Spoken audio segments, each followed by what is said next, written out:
Rather than a full episode, I want to share something personal. This week, something horrible happened. It's difficult to talk about. It's not my story. But when these things happen to people close to you or even people you know, they can have a big effect.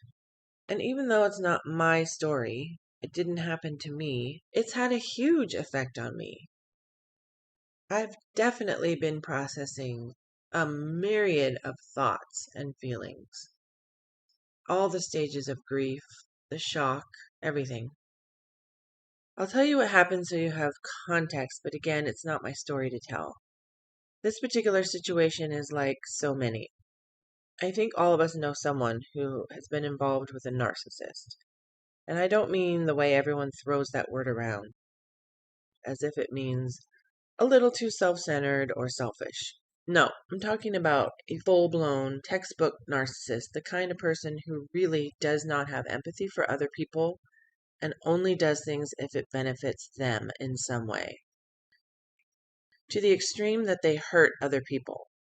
I think anyone who's been involved with a narcissist has been hurt, whether it's heartbreak, physical abuse, mental, emotional, verbal abuse, making co-parenting a living hell, or complete parental alienation, in which children are essentially kidnapped and brainwashed against the other parent, or a court case that lasts years and years, or worse.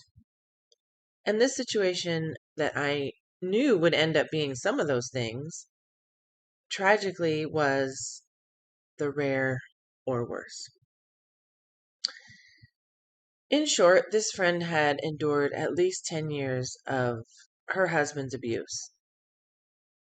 She lived in a physical, verbal, emotional hell. He would say the worst things you can imagine, and all of it in front of their precious 8-year-old daughter. Zero concern for anyone other than himself. I mean, that is not love. That is not why people get married. If you are in a similar situation, please get help. So she tried to divorce him years ago, but they stayed together until recently she decided it was time. So she moved out, and of course he became outraged. And within 2 days, he became so distraught, he shot and killed their daughter, and then shot himself. I know, it's shocking.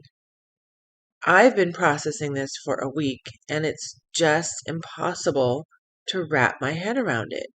It's unforgivable and unthinkable, and even given threats, you don't think somebody will actually do something so horrific. Because it is literally unbelievable. I think it was my intro episode I mentioned that feeling when your child turns 18 and you go, yes, I did it. I kept him alive for 18 years. And it's kind of funny, but it's kind of true. And even though you say the words, you don't actually think that it's possible to lose a child. Not really, because you can't bear to entertain the idea. It's weird. We talk about all the dangers in the world and protecting our children, and at the same time, we don't actually think. So I've been processing this information for a week now, and I just keep coming back to the concept of disappointment. People say, well, he was mentally ill and he never got help. I say he was a narcissist, and both of those things are true.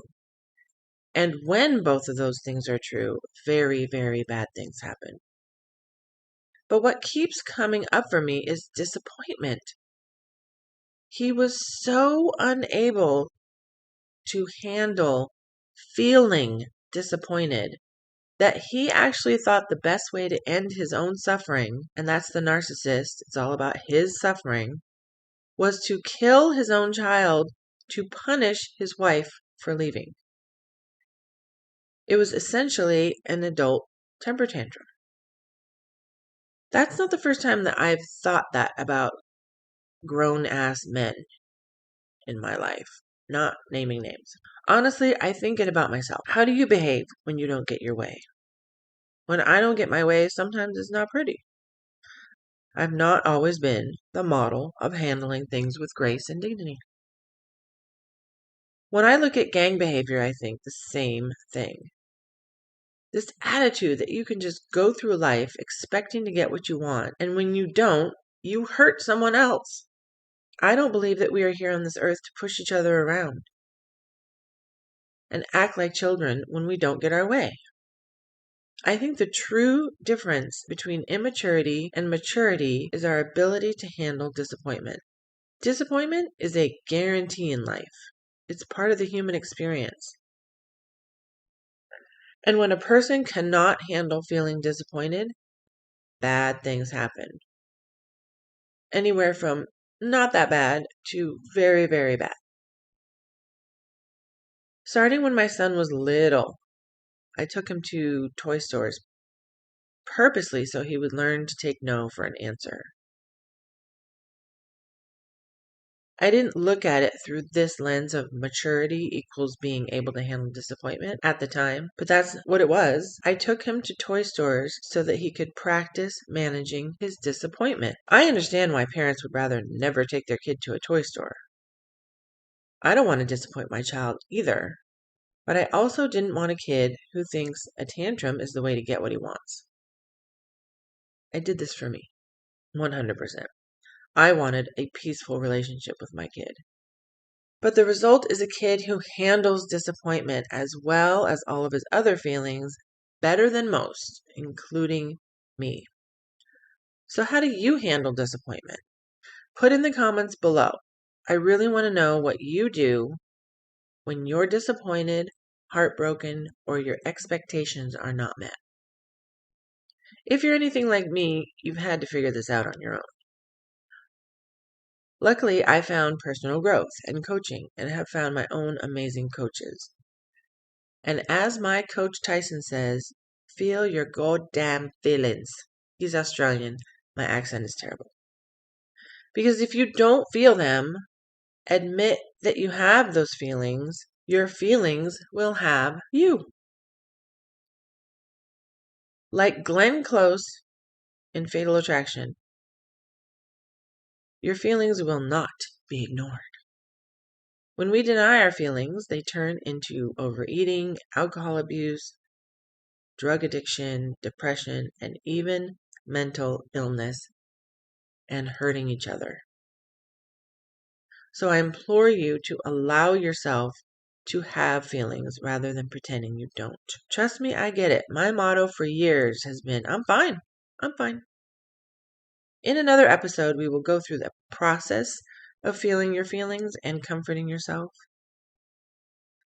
So if you really don't know how to process your feelings in a generative, mature way, make sure you subscribe below so that you're notified of new episodes, and we will definitely be covering that. Thank you for watching. Take care of you and yours, and I'll see you in the next episode.